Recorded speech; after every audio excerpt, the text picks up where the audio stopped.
Bien sûr, RCF et sur la Web TV du diocèse de Sées, nous vous faisons part d'un événement qui se déroule sur 2 journées, les jeudis 10 et vendredi 11 avril prochain, c'est très bientôt, autour de la cathédrale de Sées, les rencontres de la cathédrale de Sées, une initiative de l'association Art et Cathédrale, et ceci à l'occasion d'un anniversaire. On en parle en compagnie d'Anne-Sophie Boisgalet et de Francis Bouquerel de l'association. Bonjour. Bonjour. Bonjour. Francis Bouquerel, alors vous connaissez très bien la cathédrale. Anne-Sophie aussi, vous êtes l'auteur notamment d'un livre référence sur la cathédrale.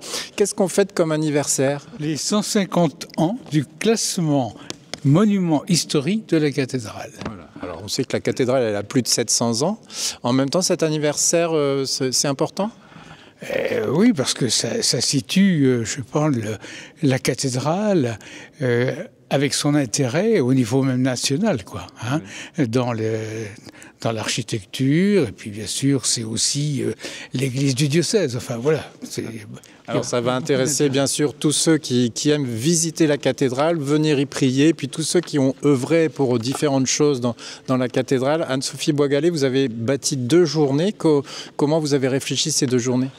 Eh bien, la première chose, c'est qu'on a rencontré il y a 1 an exactement la personne qui est allemande et qui a fait une historienne de l'art, qui a fait une thèse dans les années 90 sur la cathédrale de Sées. Donc la seule thèse faite dans le monde sur la cathédrale de Sées est en allemand. Elle n'a jamais été traduite. Et elle est revenue sur les pas donc de ses jeunes années d'étudiante.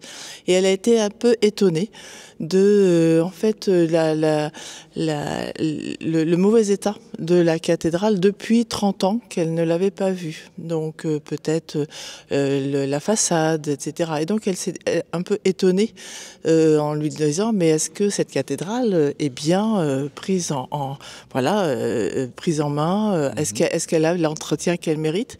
Et ça a fait écho à ce que nous on se demandait sur le fait que c'est une cathédrale qui est souvent oubliée parmi les cathédrales normandes. C'est effectivement la plus petite, c'est la moins connue, et c'est une toute petite ville. Et donc l'idée de faire ces journées, c'est de remettre la cathédrale au rang de toutes les cathédrales françaises. Parce qu'elle bénéficie effectivement de beaucoup de beaucoup d'acteurs qui s'en occupent, qui la font vivre. Évidemment, il y a l'État avec les restaurations, l'entretien, il y a l'Église avec l'affectataire de paroisses et de diocèses, et puis il y a toutes les associations culturelles notamment, et puis aussi bien sûr les organistes, enfin, et donc tous ces gens en fait ne se rencontrent jamais. C'est ça, il y a différentes disciplines, différents métiers, différentes passions. Ouais. Alors comme ils ne se rencontrent jamais parce qu'effectivement on n'est pas toujours au courant des travaux ou bien on ne sait pas quand il va y avoir un événement et comment se situer. Et donc qui organise quelle exposition, enfin vous voyez. Ouais. Et donc l'idée c'est qu'à cette occasion d'un anniversaire, tous ces gens se retrouvent. Et l'avantage, c'est aussi qu'on peut un peu surfer, entre guillemets, sur ce que la cathédrale Notre-Dame de Paris a suscité. Il y a un effet qui a intéressé beaucoup de monde. Voilà, c'est ça. Et donc, en fait, dans toutes les cathédrales, on trouve la même ambiance, le même esprit, avec une histoire un peu différente. La chance qu'on a, c'est quand même que c'est une cathédrale qui est assez proche en termes d'architecture de la cathédrale Notre-Dame de Paris, puisqu'elle a été faite en fait quelques décennies plus tard. Elle a été lancée quelques décennies plus tard. Et on aura la chance au cours de ces journées d'accueillir aussi l'historien, le principal de Notre-Dame de Paris, qui est Mathieu Lours. Et donc lui qui a travaillé aussi sur les restaurations du XVIIIe ici à Sées, donc il connaît bien Sées. Et il nous dira un peu quelles sont les comparaisons ou bien peut-être les similitudes ou les différences entre ces 2 cathédrales, Paris et Sées. Alors on va détailler le programme des 10 et 11 avril dans un instant, mais juste si je comprends bien le programme, le jeudi 10, Francis Bouquerel, ce sont plus des conférences, des tables rondes au cinéma Le Rex à Sées, et le vendredi c'est plus des visites ici sur place. Hein. Exactement, oui.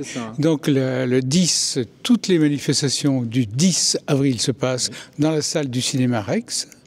tandis que le vendredi 11, et tout se passe à partir de la cathédrale, dans différentes visites organisées dans la cathédrale ou autour de la cathédrale. C'est ça, à la fois visite guidée et exposition. Alors, partons peut-être sur la journée du vendredi 11 avril avec quel type de visite commentée on va pouvoir suivre et quel type d'exposition on va pouvoir aller voir. D'accord. Donc, eh bien justement, Christian Hold va faire une visite de la cathédrale, donc sur ce thème de l'architecture et des différentes restaurations. Je vais dans l'ordre de ce qui est décrit là. Donc, je vais assurer aussi une visite sur les vitraux et les rosaces.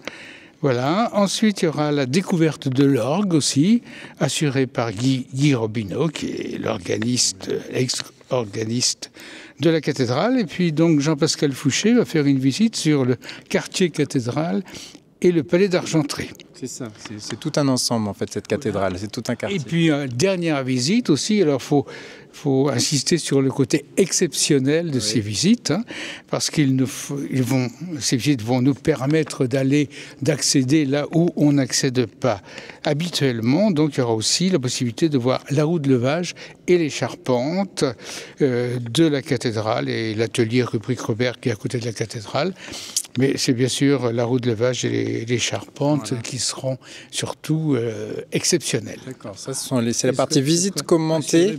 Voilà. Et puis il y a une partie exposition, mais dans l'agora des Halles, c'est ça, près de la médiathèque. À côté de la médiathèque, donc oui. Donc il y aura là-bas en fait 3 expositions.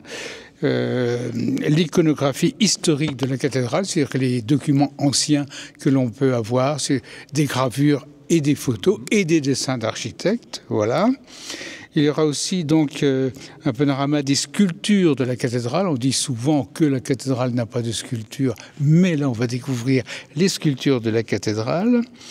Et une exposition photographique de 12 photos. C'est la cathédrale dans différents paysages.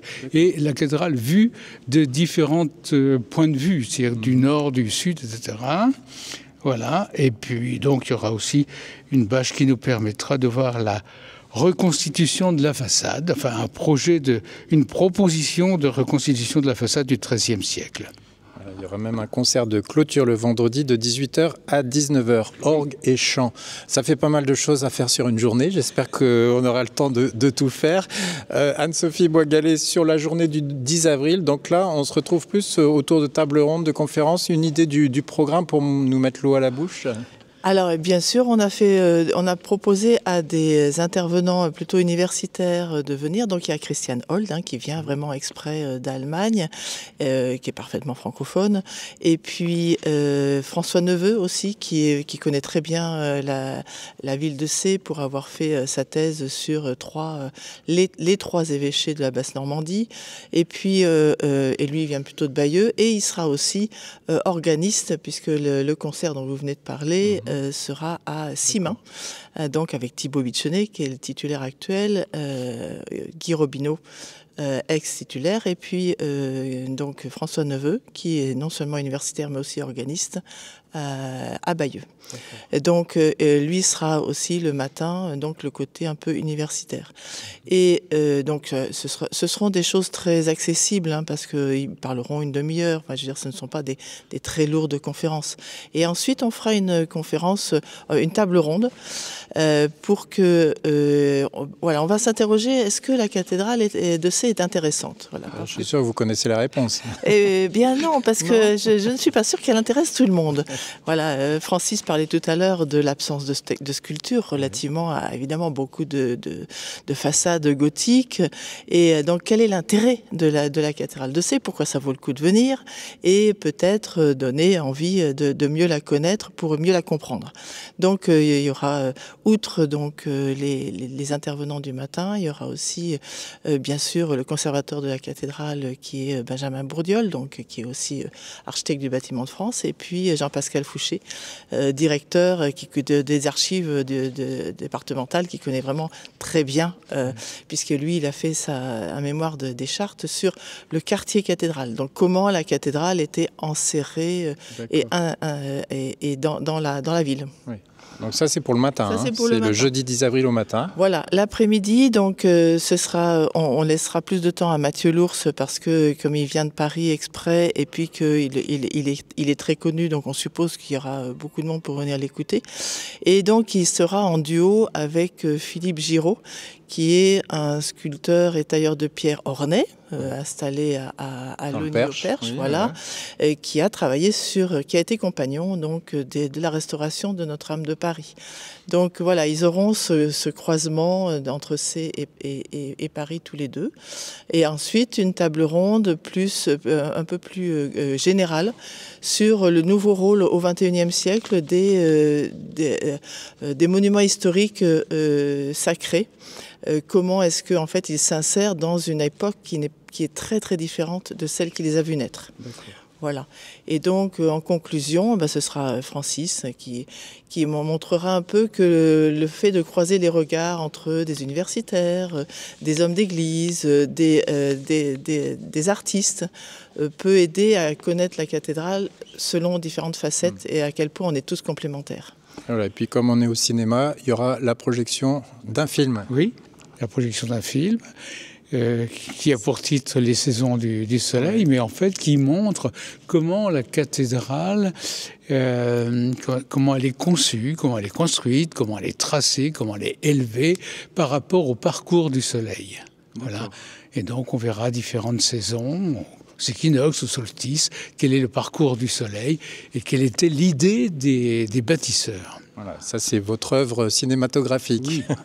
Merci. À 20h au cinéma. Entrée libre, voilà. Donc voilà, tout est entrée libre. Alors, tout est entrée libre. Est-ce qu'il faut s'inscrire? Non, il n'y a pas d'inscription ou pas? Il faut s'inscrire pour les visites, puisqu'elles ont effectivement une jauge, disons, limitée, voilà. Nécessairement. Merci Francis Bouquerel et Anne-Sophie Boisgalet. Donc les jeudis 10 et vendredi 11 avril, les rencontres de la cathédrale de C fêtaient les 150 ans du classement en monument historique de cette très belle cathédrale avec l'association Art et Cathédrale. Alors le programme est disponible sur internet. Je renvoie à votre site musilumière au pluriel.org, musilumière en un seul mot.org, et puis aussi sur le site internet du diocèse de C ou d'autres supports de communication. C'est l'office de tourisme aussi de C qui recueille les inscriptions pour les visites. Voilà.